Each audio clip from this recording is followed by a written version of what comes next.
中午平安，欢迎收看 TBS 新闻大白话，我是王浅秋。首先介绍这一节加入我们讨论的最新来宾，国际战略学者林玉芳委员。大家好。淡大战略所教授李大中老师。主持人好，大家好。丁建中老师待会儿马上加入我们哦。我们先来看看川习会马上要登场，但是在会面之前呢，川普先是跟澳洲的总理见面的时候，在跟媒体会晤，突然自己提到了中美可能的会谈，他特别强调啊，川普他说。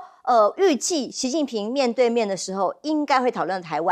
湾议题会讨论到哦。他认为中国应该没有意图要入侵台湾，他可以这么做，但可能并不想这么做。但要不要讨论到台湾呢？应该会谈到，但我不想这样做，就是双重否定句啊。它的句子很特别，但是其实已经台湾被点到名的时候，就已经开始想你到底要做什么，瑟瑟发抖吗？因为我们的关税还没有个谱，所以川普表示要跟习近平达到公平的贸易协议，明年初出访，要到大陆去访问，基本确定了哦。我热爱我和习近平主席的关系。又是很热情的口吻出现了，这个对于川普投顾来讲，股市大涨放利多。那我已经受邀访问中国，并将于明年初某个时候前往，我们基本已经确定了。所以重点是在于 APEC 谈得怎么样啊？那明年初这样的访中才有意义呀。川普表示，我们卖给他们很多飞机，而他们也确实需要。看起来波音就是也是他关注的焦点。那这些飞机。波音，我认为一定会达成协议。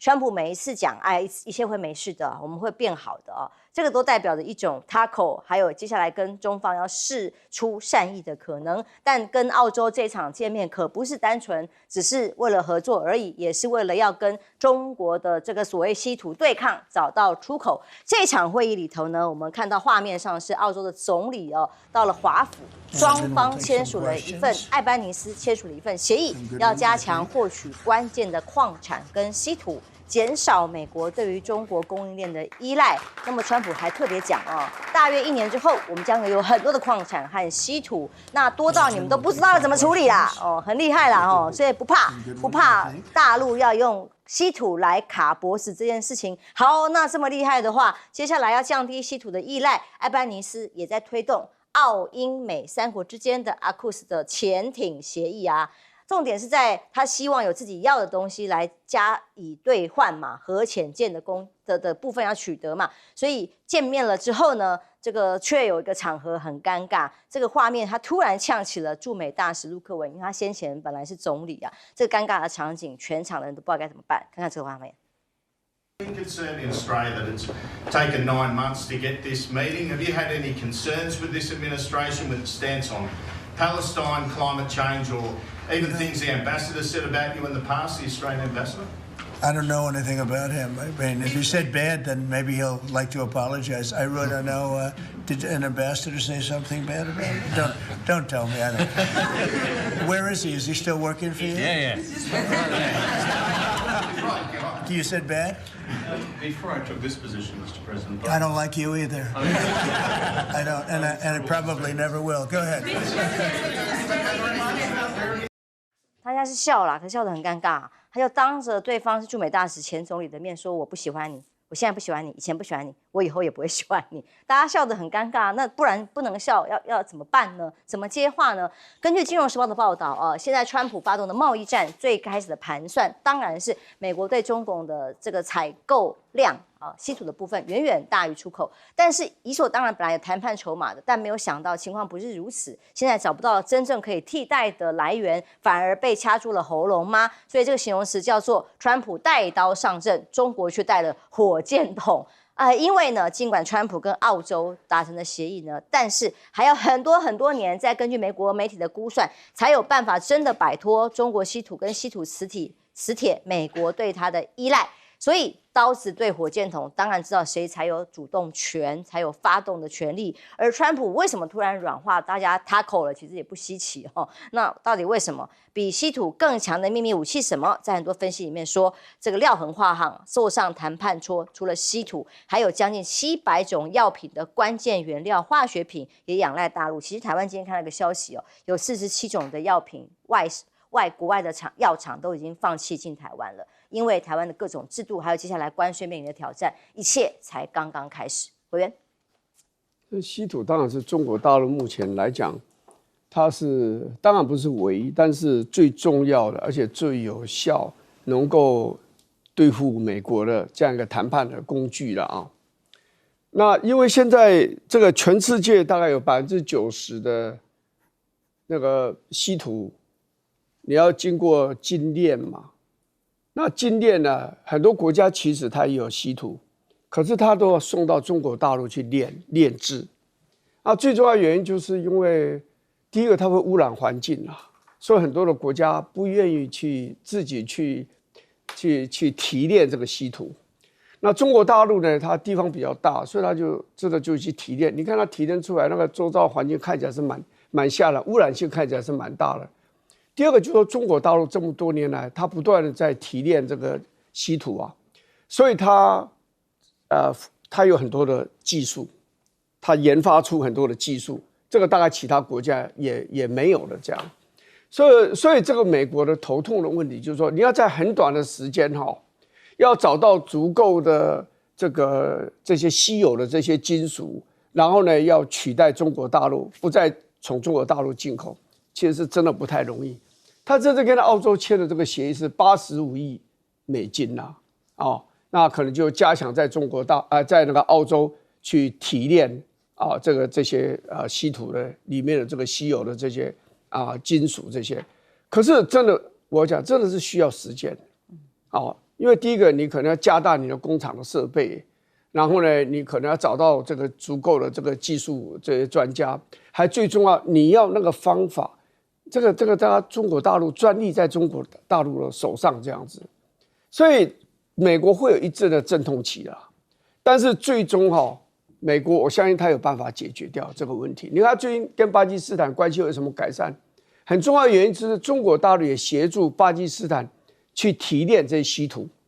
那巴基斯坦拥有一些的方法、一些的技术，所以他也答应跟美国合作，因为巴基斯坦它也有稀土的这个矿场这样子。那其实越南也有，缅甸也有所以这个就是要有一阵的阵痛期，对美国来讲。那这个阵痛期期间，你要拿什么东西跟中国大陆来交换，以便取得足够的稀土？你刚刚讲到台湾了我相信会提到台湾啦，但是我觉得台湾双方要做文章，要做得很大，把它变成一个很有用的筹码去对付对方。我觉得不是很容易的事啦，因为我们跟美国之间也没有邦交关系，我们也没有安全条约。你说你要在美国保证说，我绝对不支持支持台湾，然后呢，我也不卖武器给台湾。我认为川普不会讲这个话。第一个，你这样讲的话，那你以川普这么强势、这么爱面子的这个总统，他就会觉得他没有办法跟国人交代而且国会议员大概也不会支持他。第二个最重要的。台湾不断的跟美国买武器，也让美国赚了很多的钱，所以我认为台湾问题上面，大概他们就是把它低调处理了。美国不会去讲说要对台湾多好多好，然后这一阵子大概对台湾的武器的出售会比较低调，而且可能会延后出售。大概美国会做的是这样，你要在他的口头上再讲一些伤害台湾的话来讨好中国大陆，我认为这个川普是不会做的。对，这么有信心。聂老师，因为大家觉得都比较瑟瑟发抖，然后在准备川习要坐上谈判桌的时候呢，这个时候川普主动提到了台湾，他先前提到是说我们台湾的晶片，大部分都已经移到美国去了很好，进行的很棒。那可是接下来对岸可能想要提到台湾这件事情，他是特别关注，要不要谈，怎么谈？台湾人当然担心。还是一句话，川普的话听听就好了嘛。我们的晶片真的都拿过去了吗？设2个设计厂，5个这个工厂就好了吗？而且他去还做得出来吗？刚刚也讲了，现在美国制造业完全公众化，不只是稀土，我们今天讲光制造业，它要起来，最少3大问题：第一，没有人才，对不对？他没有人，那怎么去做？第二，技术根本拿不到，他不可能全拿到。那当然，台湾可能会供应了部分技术，但是我们最先进制程的，我们还是要hold在手里嘛。第3个，基础建设完全没有 ，zero， 你只有 Intel， 那你只能怎么样？找软银扎个20亿，找个这个 NVIDIA扎50亿，还要我们台积电扎钱，你也不可能1天2天、1天2天造就，你现在就拿回去，不可能。那我现在讲到一个很敏感的问题，我认为啦，讲台湾议题一定要谈的嘛，一定会谈。你川普不谈，习近平也会谈。那川普也一定要谈，因为他是他的筹码之一。你们自己想，这2个拳，西洋拳和太极拳打到最后，西洋拳一直打一拳还蛮重，但是呢，其实打不久，叫做关税，动不动还是关税。结果他现在说下一招有了另外一招叫什么东西？飞机也没有用的，那飞机更暖招。4月不是就发生，他都忘了。中国还退出你将近200架，只交了10几架，180架退，还有3架直接连贴了厦门航空都退回去。我现在要讲的是台湾这个议题很敏感，为什么？各位想想最近发生一件事情，我觉得这件事我马上联想到台湾。第一个，泽伦斯基一直希望川普人支持他那种真的能够有轰炸、有爆炸性的飞弹，能够对付这个苏俄。可是你觉得苏俄你觉得俄国有停止他想拿回第一个，他武器东扩已经不行了，加入北约也不行，他也要想拿回这个在东区的2个地方。我想大众等一下可以讲到顿内斯克，这个对顿内斯克嘛，还有一个叫做什么乌干斯克这2个地方，讲完那个大部分的。这个不管是他们自己的民众喜欢，也愿意回俄国，或者说这2个地方，其实大部分已经都被收复了，不管7成、8成、9成。我现在重点就是，这时候如果美国真的伸出援手，跟去帮以色列一样去打伊朗，你觉得会不会有机会赢？还是有啊？可是我跟你讲，川普做了一个很巧妙的动作，这就跟台湾有关哦。他今天跟泽伦斯基希望他帮忙，说他好，我会帮。他前2天先跟普丁先打了电话。先跟他说，我跟普丁讲了哦，怎么样哦？我跟你讲，这个答案就是这样。台湾也很希望美国伸出援手，但我可以讲，美国也会用各种方式说我会帮你，但你钱拿来。他一直卖你武器也是为了钱。曾经也说台湾是很棒的比肩，可以夺中国大陆，这不就是川普1.0版比肩理论吗？他会对我们那么好吗？我其实一定要以美在这个方面。我现在重点就在。这个时候，我跟你讲，他跟习近平，因为现在你刚讲的稀土这个地方啊，真是谈不完。稀土真的是一个致命之要害啊！好，你知道刚刚讲到金字演练已经到9成技术后在他手里，你今天黄金要弄到99.9也不容易，只有中国现在做得到，美国现在做不到了。像巴西也想出卖中国，也去开出了一个潘朵拉的木盒，对不对？也是为了想要讨好美国。澳洲现在要讨好美国，我想都没有用。现在习近平啊，他的武器更高了。这时候川普呢要跟习近平谈。他心中会软，表面硬，可是他还有一个筹码叫台湾。我跟你讲，即便说台湾我会帮你，他私底下说我后天会帮你，搞不好今天明天先打电话给习近平，我要帮他，你要不要给我一点什么东西？我就答应你不帮他。我跟你讲，我讲的就是泽伦斯基希望川普帮，川普也说了好多次要帮他，不管那他把他泽伦斯基我要帮你，但我帮你看成一个好像一个 nobody， 是说我来决定什么时候帮你，要给你多少。那这时候呢，我要帮你之前，我还要告诉我自己说，我的利益呢在跟你敌对这个敌人，我帮你，我可以得到你的部分稀土，我讲乌克兰，或者得到你一些卖你武器得到的这个经费。但是你知道吗？对面那个普丁可能我觉得更重要，我也常常讲是我朋友，所以呢，我要先问问他。那请问一下，他会不会真的帮你？一样，你刚刚讲的台湾议题，他也会口口声声会帮台湾哦。那帮台湾就卖武器嘛，搞不好钱给了都一直延迟交机都有可能。但今天他要帮你，但是他也会跟全世界讲，习近平是我好朋友，我跟中国太好了，他只是最近心情不太好，我很快呢就会软化他，我要跟他好。这时候，即便他要帮台湾，我跟你讲，他真正想要的是拿到就我们的对岸给他一些他认为他在他自己利益或国家利益有办法一些筹码的交换，他才会帮台湾。但你觉得这叫真帮吗？就是出卖了台湾。大荣老师。对，因为川普的确是在见这个澳洲总理这个之前主动跟媒体讲说这次会见习近平，而且有可能会提台湾议题。那大家一般判断是说美中这一次因为是领导者碰面嘛，所以大概不外乎会谈的是稀土啦、农产品、芬太尼。这就是提前放话。对，提前放话。那提台湾，他故意把台湾举出来，其实也很合理，因为我们知道。过去的4轮美中的经贸谈判里面不可能提台湾，包括马上进行的第5轮谈判。那只有在美中领导人碰头甚至是在峰会的时候提台湾，就属于一般会意料当中。但川普的提法提台湾到底是什么样的用意？回顾一下川普1.0， 2016年11月他胜选第一个是打电话给当时的我们蔡英文总统，第二个包括他自己。包括当时后来出任这个白宫幕僚长以及很多的高官，开始在谈一个概念，说一中政策只是美国的选项之一，未来会不会如何做？这样做的话，要取决于北京的态度跟表现，那就是典型的川普。那这时候他又把台湾议题提出来，就有可能是在这个谈判或是在谈判桌上的一个筹码的应用。那往坏的地方想，那可能拿来作为是一个在台湾议题上可能稍微提法会比较符合北京的期待，那就是他的一个释放善意的筹码。那如果往攻击的方面想，有可能把台湾议题作为是类似像2016年的状态，那不得而知。但台湾议题一定会提，也是大家的期待当中。那第二个，他跟这个奥班尼斯澳大利亚这次总理的见面，其实就2个议题，第一个是稀土，因为我们知道说稀土澳洲带有5、6个重要的矿场，其中最重要的是这个莱讷斯，它成立到现在大概有40多年了，它是应该是世界上除了中国大陆本土之外，有提炼这个重稀土比较有完整这个所谓的生产线生产能力的国家澳洲。那所以我们知道艾班尼斯当然是投其所好，因为川普很在意这个议题，所以他做出这方面的一个所谓的重要的承诺。那我们也知道，其实中国大陆在10多年前曾经有意要入股51%，但是当时被澳洲的类似像台湾的投审会以这个地方太关键为由，把它给弄掉。那第二个其实很关键，就是潜舰的事情，因为澳洲的潜舰本来是要跟法国一起合作传统柴油机，但我们知道在拜登任内突然蹦出一个 AUKUS，美英澳3方共同合作，而且是澳洲开始改变主意，说我要这个核子动力，但这个议题是非常不容易去解决因为按照目前川普延续拜登政府的政策是说，我们可能先提供澳洲在这关键时期3到5艘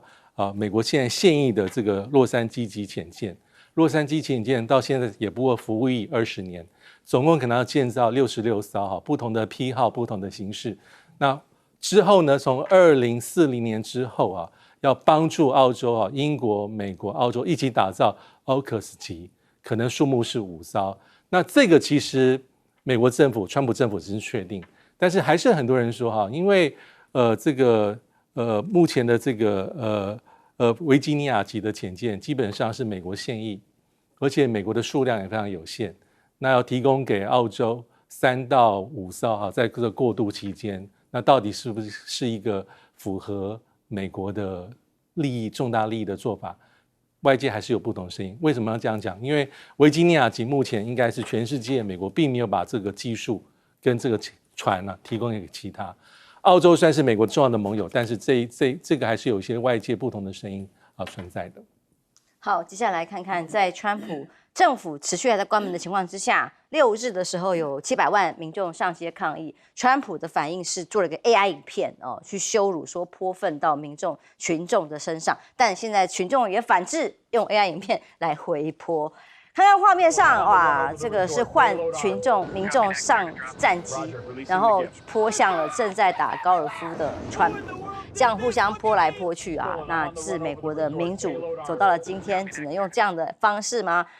还有现在台湾流行蟾蜍，他们流行青蛙，就是说如果大家民众在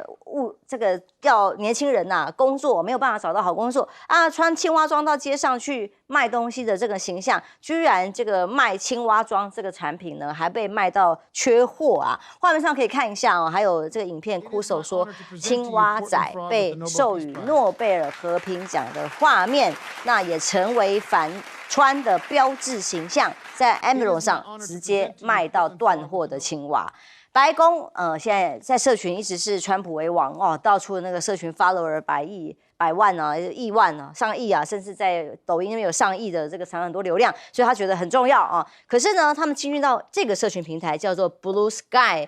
却有政府机关很多的这个头衔的人都到这里加入之后，却被10万个用户给封锁，登上被封锁的排行榜第2名，这追踪白中数才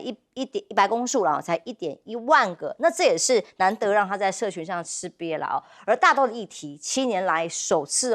在大陆9月的美国大豆进口归零，从美国进口的，所以更证明就在谈判前夕，大豆完全没有松绑。而川普威胁要停购大陆的食用所谓地沟油反制中国拒买大豆，那这个行为呢，反而贸易战的新战场 ，Bloomberg 分析认为可能反而会让美国能源企业受害吗？包括的牛肉、肉品，本来国内的肉品出口已经变成一些问题了，结果川普又出手去帮助阿根廷，才豪撒200亿现在开始继续又进口阿根廷的牛肉，可以降低国内牛肉的价格，却让美国农民又怒了啊！我们的牛肉也没有办法竞争了吗？这样计划只会让美国的牧场主关键季节产生混乱，没有办法降低零售价格的啦。这个是全美的牛肉协会执行长所说的。美军是真的有大衰退的状况吗？因为现在在政府关门之后，很多的美军没有薪水之外，眷属拿不到物资，政府停摆，发现还大浪费，这是怎么回事 ？Top Gun 哦，那是当年我们最喜欢的影片里面，汤姆克鲁斯坐上了这架超级大黄蜂，结果是我们的国防部长啊，他的国防部长赫格塞斯坐上了飞机的后座，然后还去炫技做飞行表演，他很开心。还有美国的国土安全部斥资1.72亿美元帮部长买了2架湾流的私人飞机，这些一而再三，看在一般美国民众的眼里，却觉得这个是2个平行时空吗？一般的军人没有军费拿不到，虽然声称可以啦，还要去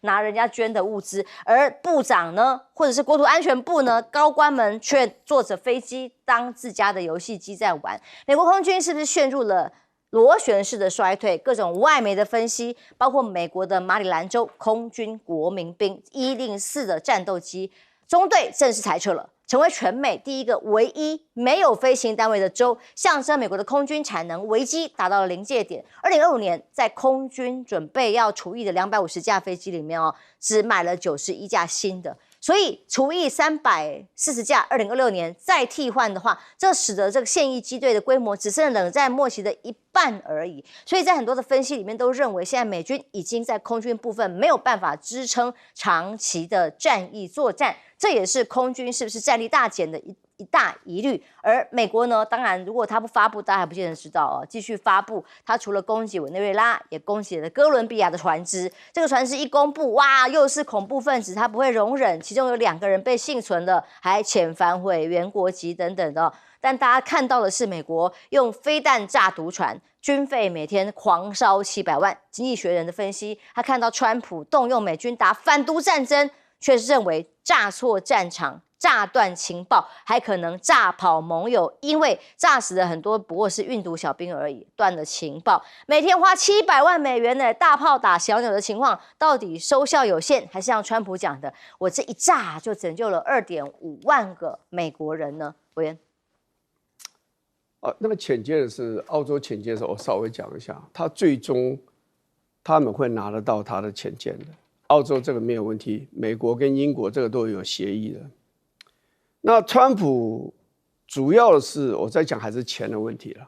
川普讲说我要符合这个，我要检查一下他符合不符合美国第一的这样的一个前提。那想就想多要一点钱嘛不过他自己亲口讲的说他们会拿到这些潜舰，所以这是国际的重要协定，他不可能不去履行啊。要讲的这个示威在美国历史上，其实大规模的示威是有的。越战期间，你在华府你可以看几十万人上街头，那个非常非常大的这个规模，甚至这个在大学里面，像这个在加州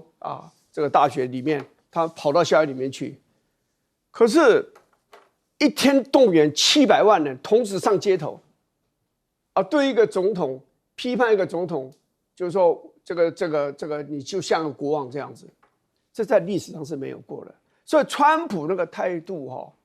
不知道是表面上故意要讲一些激怒的话，或是要掩饰内心的不安。不管怎么，他说出来的话，你只会让这个美国这个社会更加的分裂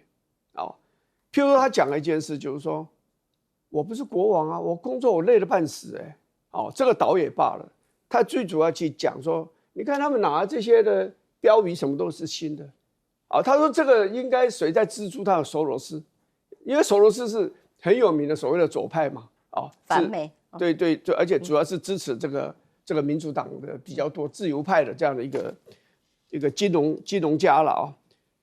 那你要查办索罗斯嘛？对，你要讲到索罗斯身上的话，大概这些参加这些游行的人，大概他们就不会接受你看媒体的反应也是认为你讲这个是没有道理，你没有任何的证据嘛，对不对？而且他最重要是他藐视这些群众，他说这些示威很小，人数很少很小，然后非常的没有效率，非常没有效率，然后你看那些人哦，他的用的那个字就是说，这些人看就很疲倦，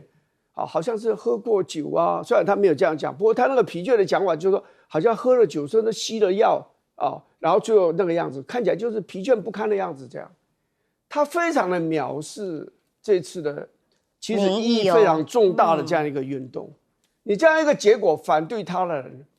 只会这个越来越多了哦。那至于讲到这个所谓的他继续在炸这个南方的这个南美洲的这些国家啊，对，现在对哥伦比亚开始也用这样的一个手段啊，本来只有对委内瑞拉。你知道美国执行这个任务的是所谓的南方司令部，他的司令是一个黑人，前2天已经辞职不干了，他已经不干了，哎，所以也就是说他辞职不干，让人家更加注意，就美国你还把拉丁美洲当作是门罗主义的这样的一个产物吗？你这如果是你的后花园，是你的殖民地，是你的小弟吗？你可以随便对，你可以随便在公海上就攻击一艘船，对不对？你说这是犯罪分子，那好啊，你用所谓的这个正常的法律程序，你可以逮捕啊，有司法管辖。对呀，你可以这样做啊。他以前不就这样做吗？他把巴拿马的总统就抓了 Noriega， 抓到美国审判，然后就关在这个迈阿密的地方，关在佛罗里达州。你可以这样做，那个被人家骂得很厉害，人家是个主权国家，一个主权总统，你怎么这样逮呢？但至少你还有经过一个审判，你现在没有经过审判，马上处决，立即就攻击，船也毁了，人也死了，那你的证据在哪里？所以这个是坦白讲是不太像这个民主国家的领袖应该做的事情。聂老师的确，川普是非典型的领袖，然后所跟民众民意所对撞的强度前所未有。对，没错，他本来就非典型的。不过我之前常常在讲，我很欣赏他，很佩服他，他太了不起了，因为他太非典型、太特殊了。因为他的 IQ、他的记忆真的很棒。不过我一直要强调，但我不喜欢他，因为这个人不道德嘛，他没有道德底线就是错的，而且他乱搞嘛。他的确超过一般人优秀，一个80岁的人可以什么东西背的都不用背，不用讲稿，可以讲得这么好，每个人点名都点得那么清楚，数字都记得吗？他是狂人，他是真，但是他重利的狂人，重伤的狂人。好，我现在要讲，他现在碰到一个很重要的问题就是外患，对不对？他这个所有的，我跟你讲，趴了跪了那些他的盟友国家40多个盟国，我跟你讲，对他也不会爽嘛。这只是因为你现在还是霸权国家，大家还是敬你3分。那还有一个以牙还牙 ，like for like 的奉陪到底。你看拿那么多的筹码，那么多武器来跟你对，你现在心里非常恐慌。表面说，哎呀，这个习老大也是我好朋友啊，这个我们会跟他谈得很好啊，经济啊可能不太好，来做一些政策。他讲了很多话，就是他太特别了。好，这是外患就算，内忧更可怕。我觉得有3个民，它都很可怕。第一个移民，你不要看移民好像没有力量哦，移民其实可以有底下的这个底层的影响的。他抓移民其实很多，我们在美国生活过嘛，你知道很多产后面都是那些非法移民都有了。这些人其实都比较老实或者乖巧，或者当他不老实，就是因为在别的国度他必须乖。可这些人在这时候也会反动。第二个，当然他比较没有大的力量。第二个，农民，现在刚刚讲的农民很有趣嘛，你看哈。你该出去的出不去，大豆卖不出去，对不对？全世界37%大豆，这农民50万农民很惨了。第二个，不该进来的都进来了，你这为了跟这个谈一些这个利益，甚至啊，就是为了杜绝他的这个最大对手中国，你先买这个阿根廷的牛肉，哎，这个对他们农民也是伤害，所以就会有所谓的农民之反，这是第2个民。第3个民那是可好玩，叫网民，对不对？哎，这网民你不觉得这很好玩吗？我就佩服他这一点，一个这么大年纪的人呢，还能够在社交媒体，也就是我们的一般的 media， 就是玩一些这个年轻人玩的东西，他很会玩。可是你知道啊，当他的态度行为已经偏颇了这个一般的正轨的时候，你看那个网民，啪一下把你封锁10万人。我跟你讲，网民也不是好惹的嘛，因为现在打仗的不是光那个空军战，就是这种网民战，对不对？现在呢，你就马上拿到了勇夺亚军的被封锁亚军，这多糗！第一个叫 Pence， 对不对？第二个就是你。我讲网民反川这个大军就出现了嘛，对不对？这个是很严重的。不过我现在顺便提一下，你刚刚提到一个东西啊，我们在美国生活了10几年，那我常常到华盛顿地区，我也是导游，去介绍那个宪法大道、独立大道哈，这个宽4迈。这个宽0.8迈长4迈的所有的博物馆或者白宫对不对？或者中间那个华盛顿纪念碑，那这林肯纪念塔，你知道那一环哈，其实最重要的叫华盛顿 DC， 它是围绕在什么地方？它就10迈，就是 100 miles 由 Virginia 小部分以及马里兰所构成的，它是在马里兰里面的一部分。现在你刚刚讲那个飞机，你知道吗？就是说它现罗联是衰退。你知道这在哪一州？就是马里兰 Maryland 这个州呢，就是他们的讲不然就国会州嘛，就是就像我们台北市政府的总统府这边就是地系好了，这整个台北市啊，哈，当然马里兰的光环当然不像在跟纽约这样比光环没有，但是它的重要的这个行政机构在那里。今天它的空军在那里几乎要崩溃了，你看基地关闭，对不对？机队减半，而且它变成唯一没有空军的这个州。我要讲的是，美国现在有个问题，就美军其实做什么？第一个增加实力之外，第二个是做生意，他就做出来是卖，可以换更多的钱的。你有没有发现？可是你会发现，现在其他国家，包括我们的对岸中国，它的歼十很多，印尼很多国家都买，这些国家都去买了别的国家飞机，它现在做多了，可能也很难卖，你知道吗？那所以它现在也出问题啊。我觉得他们的自己钱有问题，债务欠很多，现在军事这个的部分也开始所谓的罗恩式衰退。我觉得，当然这美国这个国家可能再不好好重振的话，没有经过一个门槛，这个 MAGA 真的没有希望了。当然这两天因为川普有机会传出来说让这个政府关门提早结束啦，所以股市什么等等传出了好消息。可是现在看起来整个社会的对立跟分裂，例如他去酸这些抗议的民众，其实他的支持者是较好的，这个才是美国现在非常极端对立的情况的一个写照。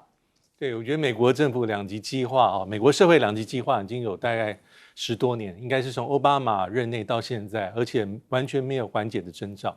的确是如此。那这一次我们可以看到所谓的全美各地的这个反川普的示威，他们叫做无王日，无王就是没有国王的意思。其实它不是第一次，最早是在今年6月份的时候，我们还记得，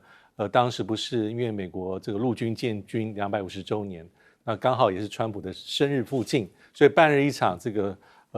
不是太大规模的阅兵所以当时已经有第一次的无王日的示威了。那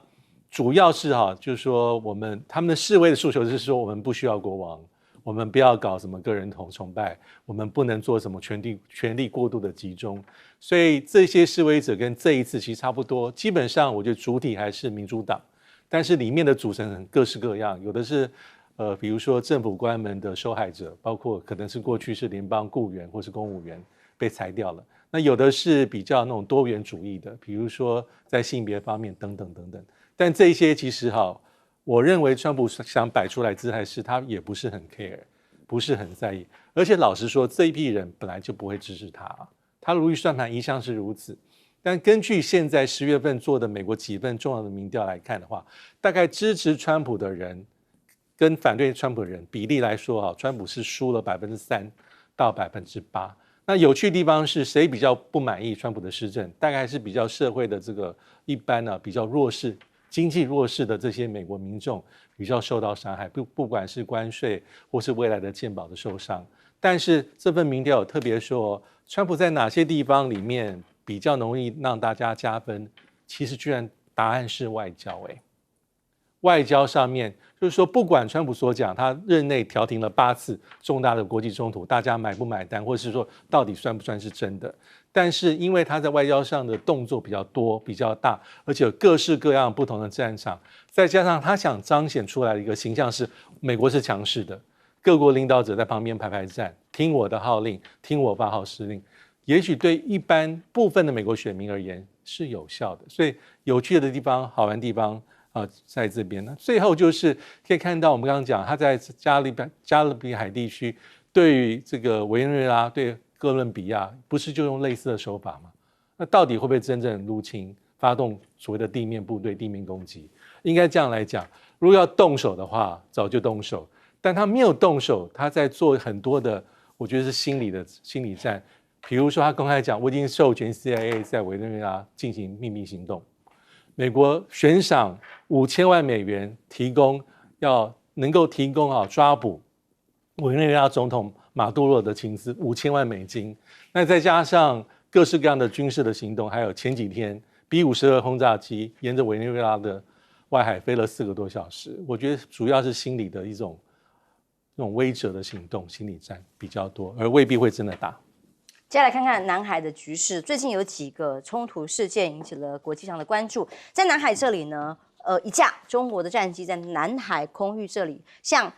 澳洲海上的巡逻机附近投掷了照明弹，这当然引起了澳洲方面的抗议啊，向北京提出关切，说这不安全、不专业、很危险呐。但解放区南部战区说，这个澳洲的 P8A 军机并没有经过批准，就直接进入了西沙的领空，所以当然就要被监视、警告、驱离，要求的是澳方停止侵权挑衅。这种冲突已经不是第一次了啦，包括2月份也出现了中国的歼16战机在南海上空的空域发生近距离的冲突，不到30公尺。去年5月也同样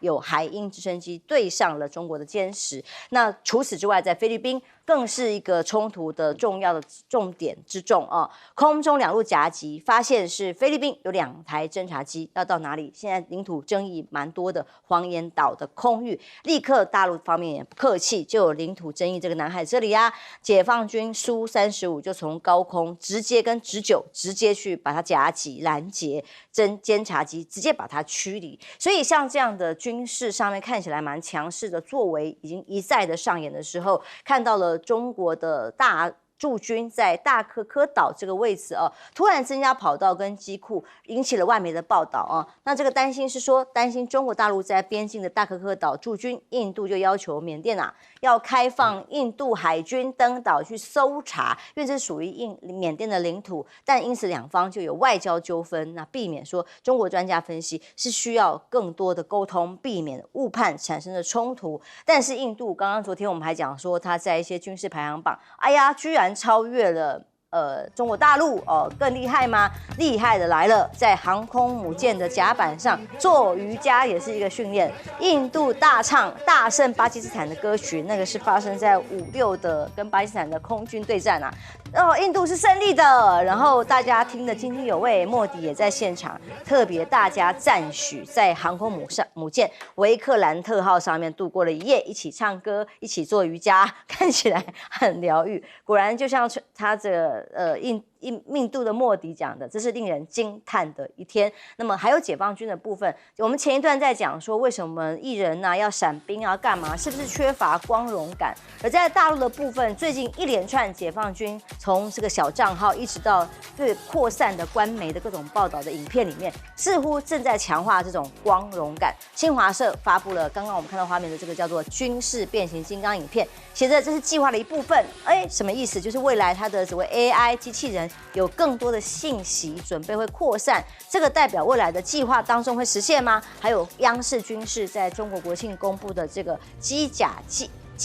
纪元的 AI 短片。这个短片看起来当然很威啊，内容描述2045年外星文明突袭地球如何跟未来机甲并肩作战，或者是天机融合。因为过去南天门计划的时候呢，大家就说，这只是一个计划，只是个想象吗？结果原来后来逐步的实现，但现在又出现了这个天机融合的月宫遐思影片的时候，大家看的是什么？看到在月球上面可能的未来计划，哇，看起来是未来空天作战，太空天空的作战计划，直接可以落实到月球上，甚至在用工程 AI 的情况去唤醒嫦娥天机加人工智能的完整呈现。这个是计划还是只是想象呢？当然，他们强调的是计划的一部分，未来是可实现的，或者是宇树科技一再的发布机器人的时候，大家看到都是眼睛一亮。最新包括了有一个人形机器人、仿生机器人这个人高180公分，能够重70公斤之外，能够摆出各种专业的芭蕾舞动作。之前打功夫踢他可以自己站起来那现在连芭蕾舞这么细致的动作越来越仿真拟人。还有这个 G1 功夫小子 V6.0， 各种后空翻、前空翻、侧翻、回旋踢、行云流水，越来越流畅的机器人已经在不断的科技研发中被推出来。所以不只是国防军力，包括了 AI 科技，还有机器人，都是看到的新亮点。先讲那个大可可岛啦，它那个跑道，我看一下是2300公尺了。这个大概只能停了轻型的战机但是那个所谓的枭龙是可以停的啦，因为你如果要停中型的，像 F-16这种飞机啦，比较重型的，像阵风这些，你至少2400公尺，所以我们为什么我们太平岛这大概也还是1350公尺，后来好像有加强到1500公尺，可可是只有运输机可以下降，你的战斗机没有办法下降，这个跑道太短啊。但是即使这样，印度当然它有紧张的理由了，因为你等于是这个大可可岛，就可可岛这个地方是战略位置是真的很重要，你等于是海上，你陆地上跟印度对峙，你在海上从缅甸这个地方大可可岛往左边延伸，那你印度的海上的这个活动，你会相当程度会受到制约，所以它当然会非常紧张。那这个讲到这个南海的问题哦，就美国它就是某种程度就要把北约的那些盟国的力量，要把它这个导引到南海这一带来。所以你看加拿大啦、英国啦啊，甚至像法国啦，德国他们的军舰都到这里来啊，有时候甚至像澳洲就飞机都过来这样，他就想要让它变成一个国际性的一个议题。用集体的力量来压迫中国大陆，这样。那黄岩岛这尤其是重要，虽然是2023年9月吧，他已经把它宣布了，黄岩岛是所谓的国家自然保护区，所以这表示它上面不会有任何的建筑物、军事设施，更不可能这样子。可是他们很不放心的原因，是因为这个岛离苏比克湾只有100海里，100海里而已，所以坦白讲是很近。而且你这个从南海要进到巴士海峡，这个台湾的东部或者台湾海峡，这个地方是有相当程度的监控的能力了啊。那而且它最主要是它的岩盘，这个岩盘非常的大，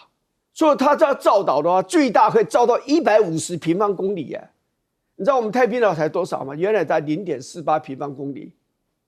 那后来呢，因为我们那个码头新建。然后呢，说有积累了一些的土啊，所以大概到0.51平方公里。所以印度会紧张的原因，那个大可可岛就14.33平方公里哎，所以他真的要在上面做那个军事部署的，可以做得很大，设很多的设施，那跑道可以设得非常的长啊，让重型的战斗机下来都一点问题都没有。所以我觉得黄岩岛也好，这个大可可岛也好。这个未来大家都会看得出中国大陆的这个未来的发展，海上的这个发展它的一个方向。不过我觉得黄岩岛长久未来来看，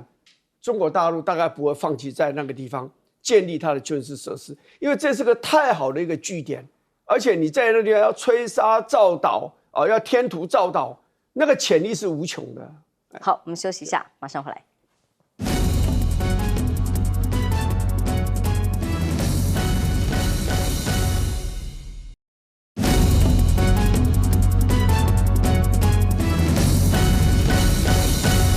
中印之间的关系一直起起伏伏，最近为了大可可岛，印度是跟缅甸又起了一些外交上的冲突。对，就像刚才委员所提到，因为大可可岛的位置还是很重要的啊，因为它在墨西哥孟加拉湾跟所谓的安达曼海的一个交界，那它是可以控制马六甲海峡的这个一个北端呐，所以是非常重要。那其实在这个岛，其实过去本来就有机场的跑道。但是可能在2010年之前，在跑道的长度就1300，那经过这些年来，慢慢把它修到在2300公尺这么多。那其实国际社会或者印度关心这个可可群岛，其实不是今天了，大概2023年就有很多的媒体的报道啊，当时印度也非常的高度的关注，意思是说，除了你跑道延伸之外，怎么会发现有新的雷达站？有新的机库机堡，还更重要，他们指控说，你在上面好像有一些情报增收的一些设施，等等等等。但当时缅甸的讲法是说没有，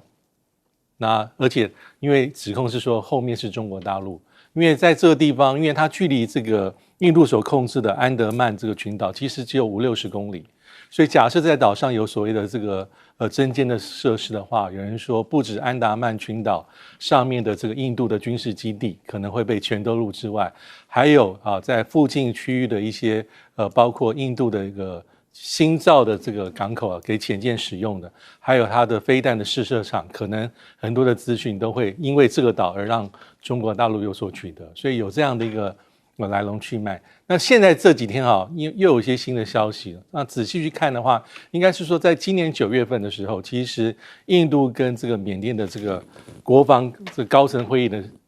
时候，其实印度又再次提出要求，他说，因为每一次提到这议题的时候，缅甸都说没有啊，岛上都在做基础设施而已，而且绝对不会有中国大陆的驻军。所以印度就有一点要跟他较真，说那我希望我的海军能够拜访、造访，然后但是顺便能够去登岛，能够去看。当然，这个地方其实这样要求其实很突兀的，因为缅甸的直接回应是说，这是我的主权啊，怎么会说你要上来检查这检查那？但这个议题可见后边的敏感度非常非常高。那另外一方面，中国大陆跟缅甸关系还不错，尤其是这几年本来就还蛮密切，所以这后面有这个比较大的一个背景，隐隐约约中印的这个军事上的角力在后面。好，我们休息一下，马上回来。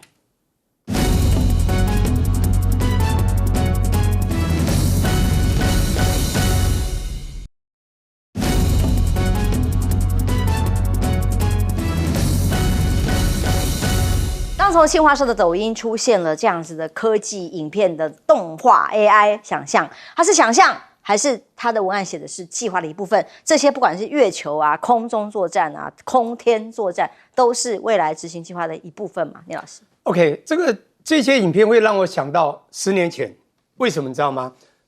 习近平刚上来的时候呢，我们的对岸有2个很重要的一个动作，一个是撰了一个文本叫做《中国制造2025》。他在2015年写的，里面呢2、3、4、5、6、7到10，它有10大领域的未来发展。这10大领域，第一个就是新一代讯息，然后是航太、航空这些等等。你会发现在10年后的今天，世界很多东西都变了。而你知道我们的对岸他们在做很多事情的时候呢，不管是经济的5年规划，或者是他们在科技上的推陈，实际上他们都是按部就班啊，甚至都会有一个目标，那个 mission 他们就去达到，而且基本上都是达标甚至超标。我要讲是当时在科技发展的时候呢，这是第一个文本叫《中国制造2025》，甚至他们就在比如安徽啊、这个合肥啊的中国科技大学就开始做科技的展出，就开始先从安徽开始4个3纵3横这样布局。那时候我就听说10年前就要有公关机器人、人形机器人要做，可是当时有做出来，像当时的中国的公关机器人很多，就是做事务型的人形机器人叫做佳佳，长得很漂亮，可是我觉得它动作很缓，连讲话都不符。10年后变这样子，完全拟人化，真的很厉害。跳芭蕾耶！这如果是真的，那大陆其实这已经超过了一定的水准。那当然，这跟10年他们的科技发展绝对有关系。在2014、2019、2023，大经济1000多亿、2000多亿、3000多亿的大经济1期、2期、3期计划有关呐。他们的，而且甚至对所有的学校刚好跟美国相反，所有的不错的985、211工程的学校，都把他们的所有的课程重整，都有融入 AI 元素。我觉得这非常重要。那我刚刚特别讲那一块2025，为什么会想到这个呢？因为他们也拍了一部电影叫《厉害了我的国》。厉害了我国里面讲到中国的科技未来会第一，你知道也讲到晶片。